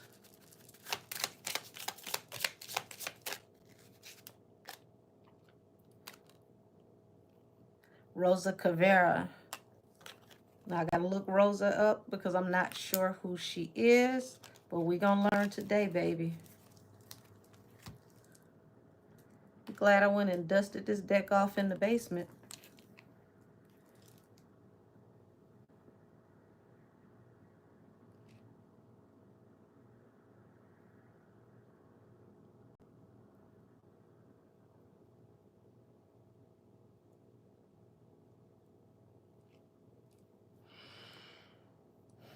Ooh. Rosa Cavera translates as rose skull in English. Once again, this is another Pombagira. Um,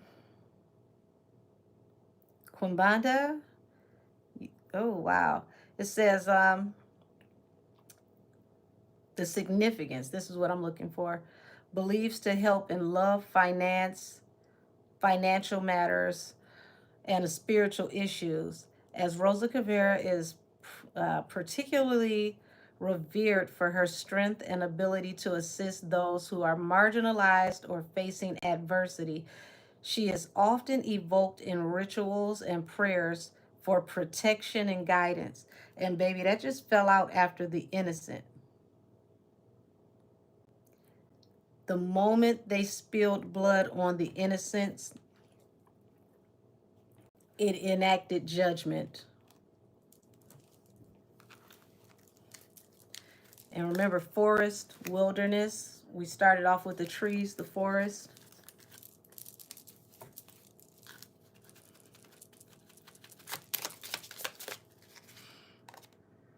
The just. Nightshade and the just. You did some type of wicked deed, some type of witchcraft to the just.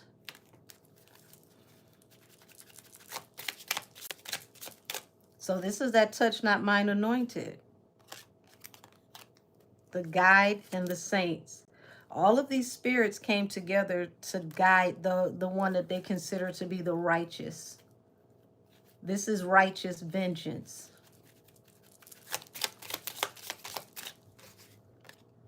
Oh yeah. Retribution you shall pay for the decision you made.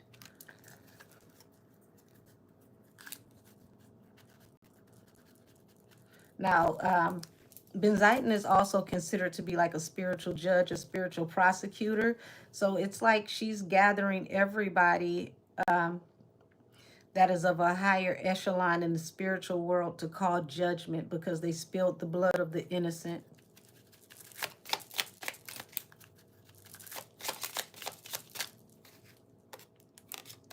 She's going to go through their tree of life for the deal that they made with this entity, this demon. It's going to affect their entire bloodline for what they did to the saint, the one that, you know, that they're stalking.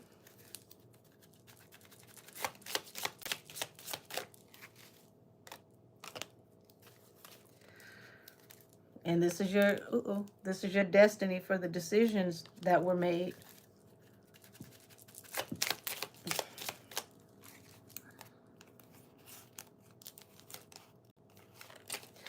Lord, they got another Pombagira. All the big guns are coming out. The stalker. We're going to look this one up too. In hopes of being able to take that family trip, so to speak.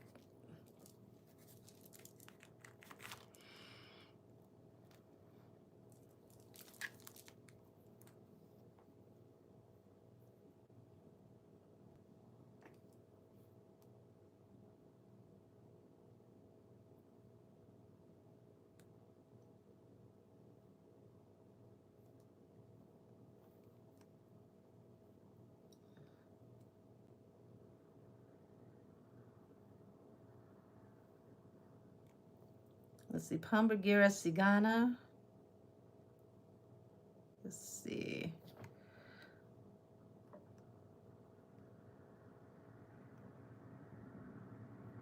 Okay, this is known as a gypsy spirit, often depicted as a gypsy spirit, symbolizing a free and untamed spirit. Depicted wearing vibrant clothes, playing music and dancing, representing her free spirit and expressive nature. Is a spirit that venerates in Mbada and Quimbada, representing the freedom and independence and magical power of the gypsy spirit, often associated with love and resolution in personal problems. So she helps to bring freedom to the oppressed and those who have been done unjust. Remember, I said what they did to the innocent, the anointed.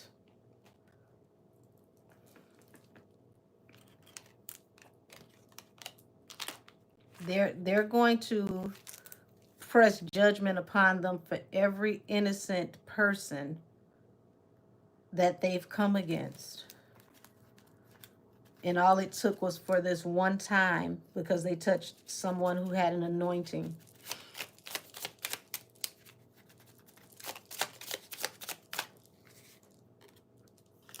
Rebirth. Oh, yeah. Rebirth and the drunkard. So expect someone to possibly try to rebrand.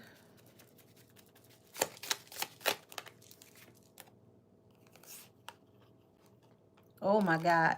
Remember I said that there's something, some type of ritual that needs to be done where they may need an actual physical heart. And as you can see, you got Santa Muerte here. Somebody has to, die to give this heart. And here's the nightshade, the plant that is used for witchcraft right here at the bottom. So that definitely sounds like a sacrifice to me. It sounds like some type of spiritual ceremony.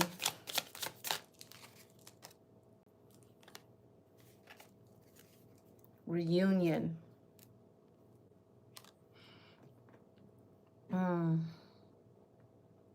Now there's the number 7. There's that 7. Remember the 7 lucky gods and goddesses, and this other Pambagira over here represents 7. The 7 crossroads.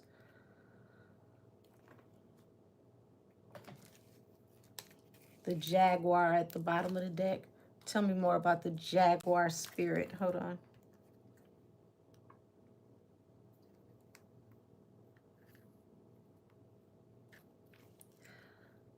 Spiritual meaning of the jaguar.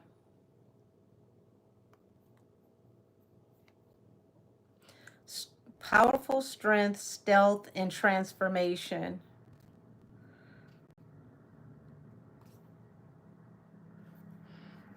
In many traditions, it is seen as a protector of the natural world and a symbol of courage, leadership, and fertility. Jaguars are also associated with the night and the mysterious, and may prompt individuals to confront their fears and inner darkness.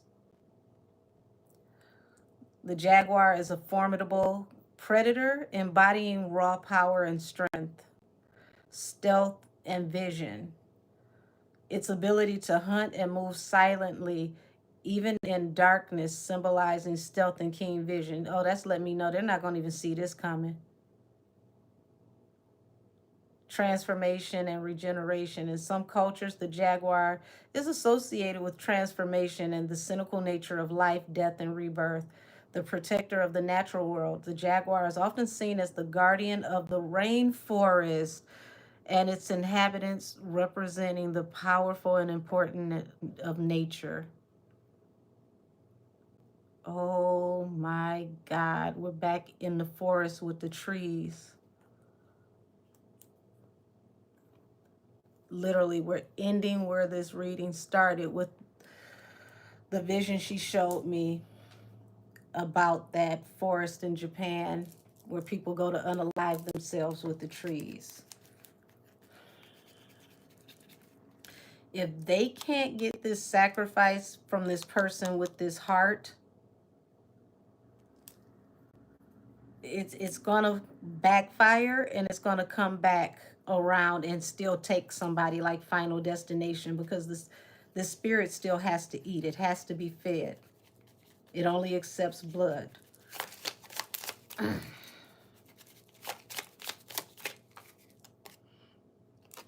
The wilderness choice. Yeah, due to your choices, you're literally in hermit mode, left out alone. So all three of these people are being shunned, pushed out. It's not being seen publicly, but um, people are separating by the droves.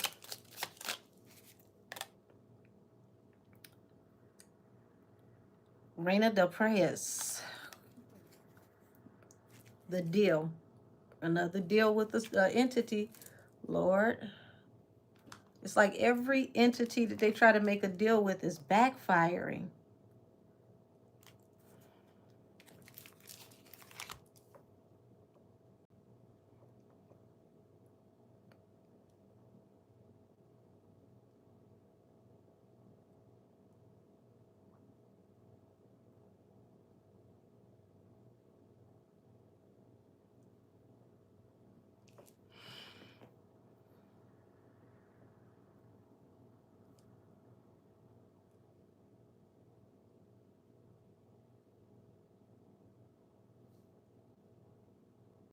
Let's see which.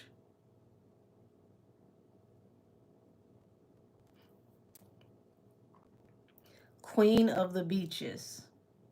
So this is another water deity.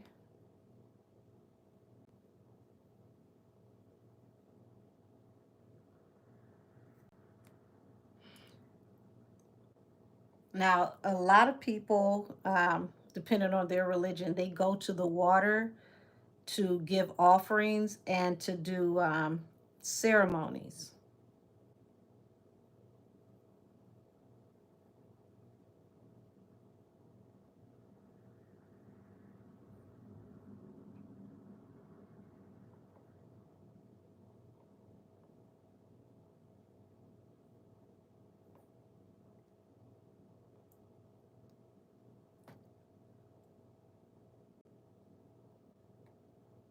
Okay.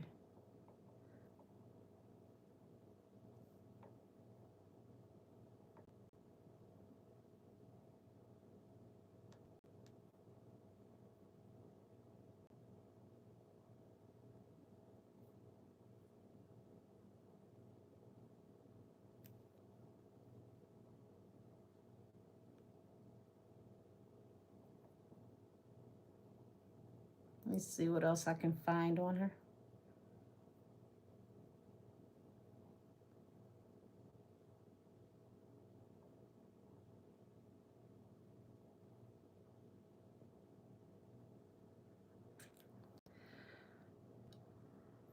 Figueira de Foz, Portuguese pronunciation. Almost feels like, oh wow, y'all, this almost looks similar to the word Figueroa. Says for short is a city and a municipality in Cambria district in Portugal, practically at the midpoint of the Iberian Peninsula and Atlantic coast. It is associated at the mouth of the Mondego River. Wait a minute.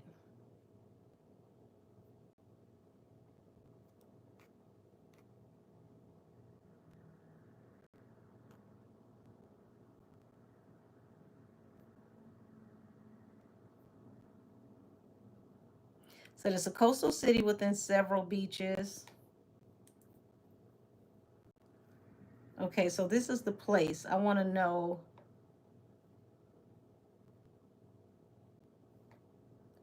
who she is. They're showing me a place. And I know that that has relevance because this might have something to do with Ibiza.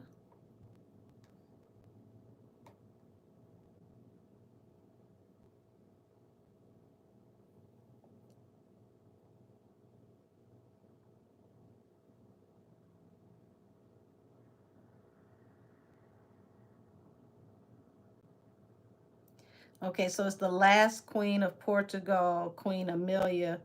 The Queen's Beaches is named in honor of her.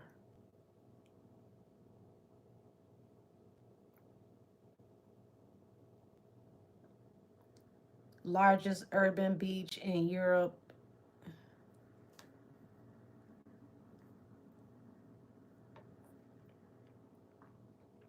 So somebody definitely did something where they went to the water and gave an offering, because all of these deities that are on my table are all water deities, and they all are coming forward in judgment because something was done to the righteous or someone that they consider to be the innocent in a situation.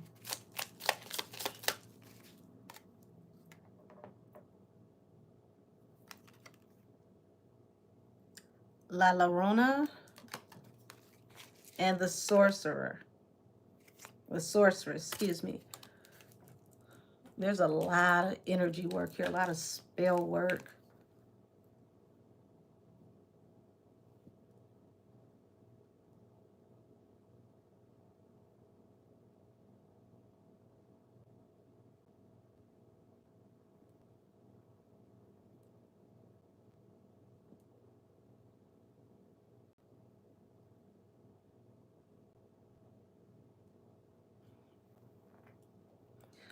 The Weeping Woman in English.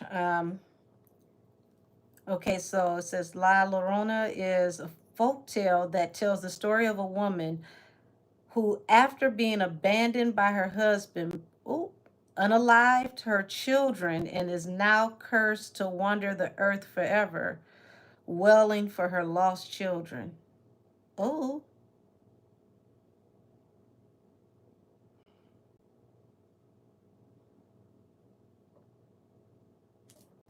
this is very popular in Latin American folklore. Variations. There are some different variations of the story, with some emphasizing her betrayal by her husband and others focusing on her remorse and guilt. Some variations also link her to the Aztec goddess. Baby, I can't pronounce that to save my life, so I'm going to just show it to y'all.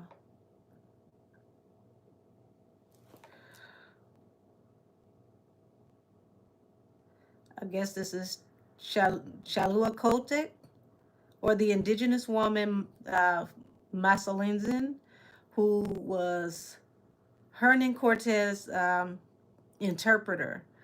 It says La Lloronas can be seen as a symbol of female pain, betrayal, and the consequences of breaking cultural norms.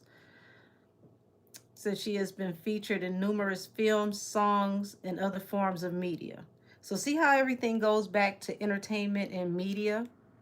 The crying, weeping woman, the wailer, vengeful ghost in Mexican folklore, who is said to roam near dead bodies of water. Oh gosh, so we got the body of water here, and it says she roams near bodies of water, mourning her children whom she drowned in a jealous rage after discovering her husband was unfaithful to her. Oh gosh. And it's saying that that woman is a sorcerer. So it's somebody in this group. One of these women is very, very fragile and unhinged, and it's about to become apparent. The dancer and the nightshade. This is someone who possibly can use their body, the way they perform, the way they dance, to enchant people.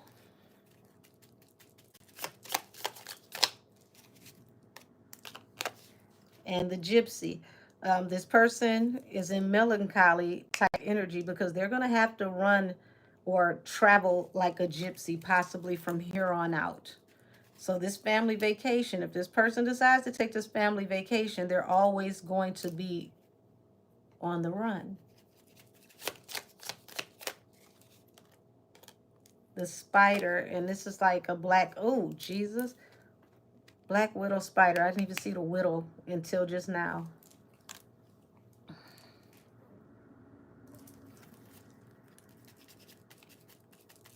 And the Black Widow is known for unaliving her lover.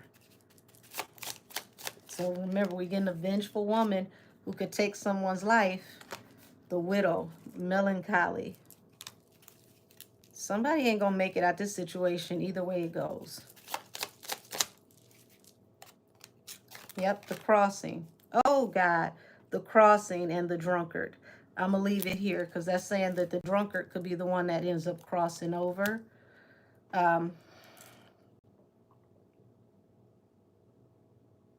Yeah, I'm done. I'm tapping out. Thank you for tuning in to Benzaiten's Revenge.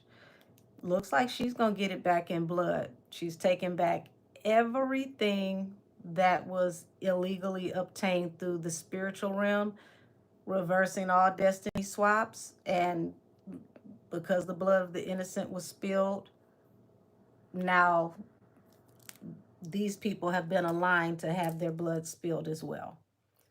So I think I've had all I can take with this energy, and I got to get up and move around because my shoulder is starting to lock up.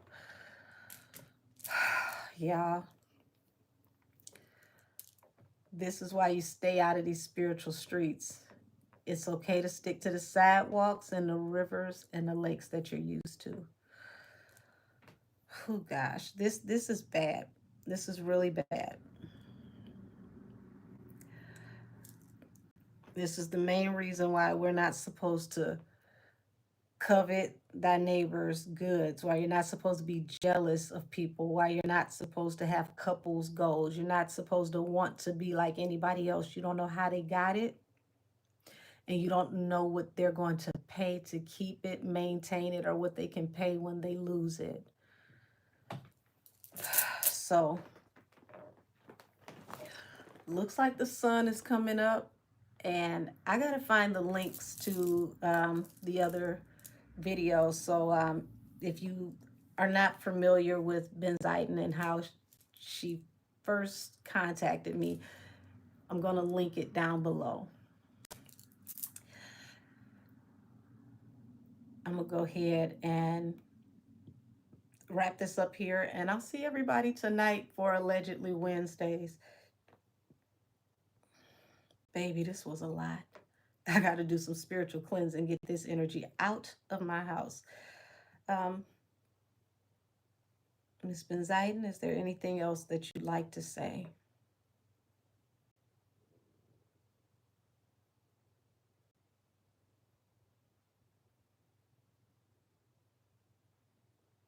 She said justice will be served in this realm and the rest.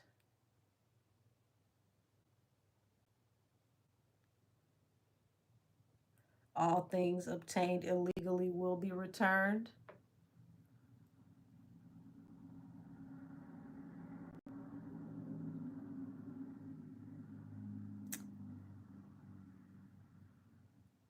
And this will be final justice.